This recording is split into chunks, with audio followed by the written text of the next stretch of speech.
I froze the instant the bedroom door cracked open. My heart pounded so loudly I was certain she could hear it from across the apartment. I had looked for less than a second, just long enough to realize she was changing after rushing home soaked by an unexpected summer rain, but that single mistake felt like it would destroy the only friendship that had ever made me feel like I truly belonged.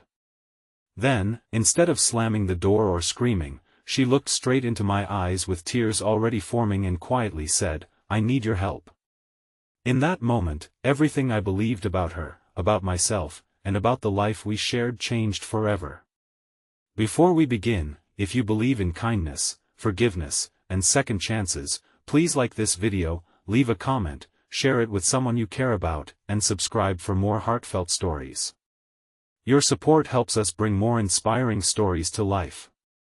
A year earlier, I had moved across the country with little more than a suitcase, an aging laptop, and a stubborn belief that hard work could fix almost anything. My name was Nolan Mercer, and after growing up in a tiny farming town where everyone knew everyone else's business, I wanted a fresh start. I landed an entry-level graphic design job in Portland and rented half of a modest apartment because it was all I could afford. The leasing office had matched me with another tenant, a graduate student named Eliana Brooks.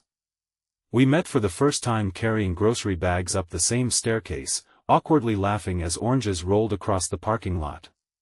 She had a warmth that immediately put people at ease. She smiled with her whole face, remembered the names of cashiers, rescued injured birds, and somehow made cheap frozen dinners taste like family meals simply by insisting we eat together instead of alone. Living with Eliana became surprisingly easy. We divided chores without arguments, respected each other's privacy, and slowly became something that felt more like siblings than roommates. We celebrated birthdays with homemade cakes that leaned sideways because neither of us knew how to decorate them. We watched old movies on rainy afternoons, argued about which pizza place was overrated, and encouraged each other through difficult work weeks. She talked often about becoming a counselor because she wanted people to believe their worst days didn't define them. I admired that more than I ever admitted. Still, there were invisible walls between us. She rarely spoke about her family. Whenever her phone rang and a certain name appeared, her cheerful expression disappeared almost instantly. She would step onto the balcony, return several minutes later pretending nothing had happened, and throw herself into studying as if silence could erase pain. I respected her boundaries, convincing myself everyone deserved secrets they weren't ready to share. Everything changed on an unusually bright Thursday afternoon. I had finished work early and returned home carrying takeout for both of us. I heard the shower running and assumed she wouldn't be out for several minutes, so I walked toward the kitchen. At that exact moment her bedroom door, which had never been left open before, swung wider because of the draft from the hallway window. My eyes instinctively moved toward the motion. For a split second I realized she was changing clothes after her shower. Embarrassed, I immediately looked away, but it was already too late. She noticed my startled expression. The shame hit me instantly. I apologized before she could even speak, explaining that it had been an accident and that I hadn't meant to invade her privacy. Every terrible possibility raced through my mind. She would move out. She would report me. She would never trust me again. Instead, after a painfully long silence, she pulled on a sweater, opened the bedroom door completely, and looked exhausted rather than angry. Her voice trembled as she admitted she wasn't upset about the accident because something far worse had happened. She said she desperately needed someone she could trust. The relief I felt lasted only a heartbeat before concern replaced it. She led me to the kitchen table where an unopened envelope lay beside her phone. Her hands shook so violently she could barely hold the paper. She confessed that someone had been threatening her for months.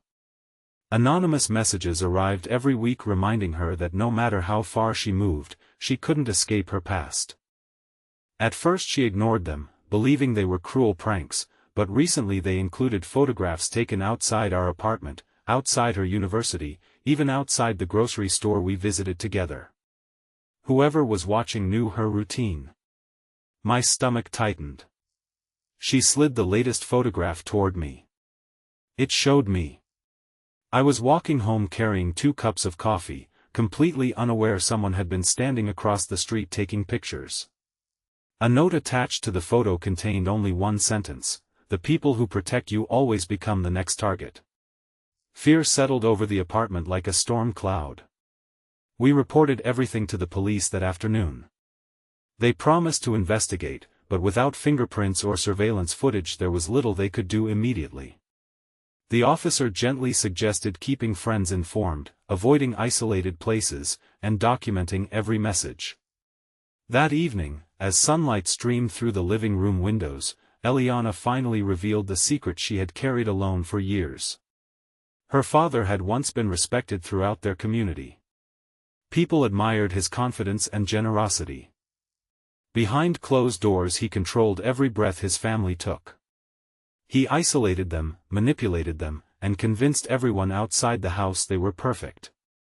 When Eliana turned 19, she secretly recorded evidence that helped her mother escape and led to criminal charges for years of abuse and financial crimes. Her father went to prison, but several members of his extended family blamed her for destroying their reputation. She changed cities, focused on school, and tried to rebuild her life, believing the nightmare had ended. Now someone wanted revenge. The revelation explained every unanswered phone call, every anxious glance over her shoulder, every forced smile after family holidays. I realized how lonely courage could be. Over the following weeks our ordinary lives disappeared. We installed security cameras, changed routines, and checked every unfamiliar vehicle parked near the building. Friends invited us to picnics and weekend markets, but anxiety followed everywhere. Even laughter carried hesitation because we were constantly wondering whether unseen eyes were watching. Then came another twist neither of us expected. The police traced several threatening emails to a public library computer, but surveillance footage revealed not an older man seeking revenge, but a young woman around our age wearing sunglasses and a baseball cap. Neither of us recognized her. The mystery deepened. Days later I received an email at work containing personal information no stranger should have known. It listed my hometown, my late mother's birthday, and the amount of student debt I still owed. The message ended with one chilling sentence telling me to leave Eliana before I regretted staying. For the first time in years, I considered running. After all, we weren't family. We weren't dating. We were simply roommates brought together by coincidence. But some people become family through the choices they make when life becomes unbearable. I stayed. One sunny Saturday we decided fear had stolen enough from us. We drove to a nearby botanical garden crowded with families, hoping a normal afternoon would remind us what peace felt like. We laughed while trying to identify flowers neither of us recognized. For a few precious hours, everything almost felt ordinary again. Until Eliana suddenly stopped walking. Across the garden stood the woman from the surveillance footage. She disappeared into the crowd before we could reach her. That night another envelope appeared beneath our apartment door. Inside was a childhood photograph of Eliana holding her younger cousin, Lily. Written across the back were the words, "Some promises should never have been broken." Eliana collapsed into tears. She admitted there was one person she had never mentioned. Years ago, when she testified against her father, she had also promised 12-year-old Lily that they would always stay together. Child Protective Services placed them in separate foster homes after the trial. They gradually lost contact despite countless attempts to find each other. What if the mysterious woman wasn't seeking revenge? What if she was Lily? The possibility sounded impossible and yet heartbreakingly believable. Determined to uncover the truth, we searched every public record we could find. Days turned into weeks. Just as hope began fading again, Eliana received a call from a nonprofit organization that helped reconnect separated families. They had found Lily. The meeting took place on a bright afternoon inside a community center filled with colorful murals painted by volunteers. The young woman who entered looked remarkably like the frightened little girl from the photograph, only older and carrying years of quiet sorrow behind her eyes. She admitted she had followed Eliana for months. Not to hurt her. Because she was afraid. She had spent years believing Eliana abandoned her intentionally. After finally discovering where she lived, Lily couldn't gather the courage to knock on the door. She took photographs because seeing Eliana from a distance felt safer than risking rejection. The anonymous messages, however, were not hers. Someone else had been watching both of them. Before relief could fully settle in, another devastating truth emerged. Lily revealed that a distant uncle, fiercely loyal to Eliana's imprisoned father, had contacted her months earlier pretending to help reunite them. Instead, he manipulated her into revealing everything she learned about Eliana's life. Without realizing it, Lily had unknowingly supplied information that allowed the real stalker to continue the harassment. The guilt on Lily's face was unbearable. Eliana didn't hesitate. She embraced the cousin she hadn't seen in years. Forgiveness arrived before blame. Watching them cry in each other's arms reminded me that broken families rarely heal through punishment alone. Sometimes healing begins the moment someone decides pain will not be passed to the next person. With Lily's cooperation, investigators gathered enough evidence to arrest the uncle responsible for orchestrating the threats. Hidden storage units contained photographs, letters, and detailed records documenting months of stalking. The nightmare that had quietly controlled our lives finally ended. I expected celebration. Instead, everything inside me collapsed. Weeks of constant stress caught up all at once. My work performance suffered. I lost the promotion I had spent 2 years pursuing because I had missed critical deadlines. Standing alone outside the office on a warm afternoon, I questioned every decision I'd made. Had protecting someone else cost me my own future? When I returned home carrying the box of personal belongings from my desk, I tried pretending everything was fine. Eliana saw through the lie immediately. She thanked me for refusing to walk away when leaving would have been easier. She reminded me that careers could recover, but abandoned people often carried those wounds forever.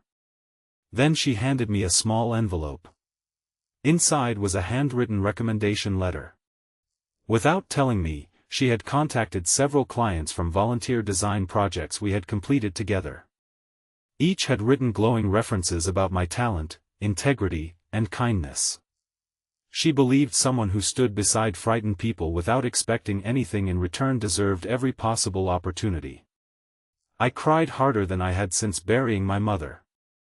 3 weeks later, one of those recommendations led to an interview with a nonprofit organization creating educational materials for children overcoming trauma. They weren't searching only for technical skill. They wanted someone who understood empathy. For the first time, my work felt connected to something larger than deadlines and paychecks. Months passed. The apartment gradually filled with laughter again. Lily visited every weekend, learning to cook with Eliana while I inevitably burned whatever I attempted in the kitchen. The security cameras remained, but they slowly became forgotten decorations rather than symbols of fear. We planted herbs on the balcony. We hosted friends for afternoon lunches. Life didn't erase what happened, but it gently grew around the scars until they no longer defined every waking moment. One autumn afternoon, nearly a year after that accidental glance outside the bedroom door, I found myself standing in the same hallway where everything had changed. The memory still embarrassed me. Eliana laughed softly and admitted that strange moment had saved her life. If I hadn't looked up, if I had rushed past without apologizing, she probably would have continued carrying her fear alone until it consumed her.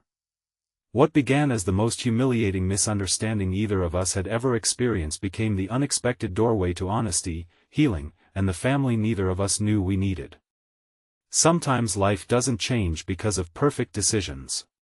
Sometimes it changes because imperfect people choose compassion instead of judgment after everything goes wrong. Speech balloon special request: before the story ends, tell us in the comments, what would you have done if you were in this situation? If this story touched your heart, please like, comment, share, and subscribe for more meaningful and inspiring stories. Your support encourages us to keep creating stories that touch hearts around the world. As I look back now, I no longer remember the fear first. I remember the courage it uncovered. I remember that trust is not built during easy days but during moments when misunderstanding could have ended everything. I remember that forgiveness often arrives wearing the face of someone who has every reason to walk away but chooses to stay instead. And above all, I learned that families are not always the people we are born beside. Sometimes they are the people who open a door at the hardest moment of their lives, ask for help with trembling voices, and discover that love, kindness, hope, and second chances are powerful enough to transform even the darkest chapters into the beginning of something beautiful.